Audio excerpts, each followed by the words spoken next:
stari rekord je padel že po 20 urah, izboljšali ste ga za več kot 7 km, kakšni so občutki? V bistvu zdaj so nepopisni, zdaj je vse že vrelo. Po tistih 44 kilometrih enostavno nisem vedel niti prav, kaj bi si začel, ali bi se veselil, ali bi se jokal, ali bi se masiral, kjer me je bolelo. Zdaj pa je super, no? Ko so vsi tukaj, ko so vsi z mano, ko lahko delim to z nekom. So bile težave pod vodo? Ja, sigurno ni vse potekalo gladko, čeprav sigurno ni bilo nepričakovano, ne? V takem času v bistvu je treba pričakovati, da pride do kakšnih težav.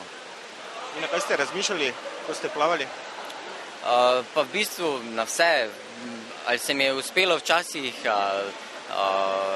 enostavno sprostiti, pa nisem kakor rundo na nič razmišljal.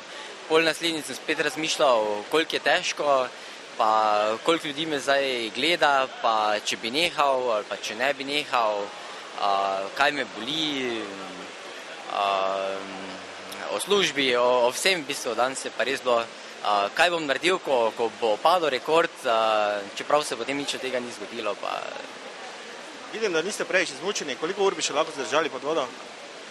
Konec je z mano, da sem čisto na podnu. Zdaj me je samo publika dvignila malo, tako da. Rekord je padal, so bile kakšne težave?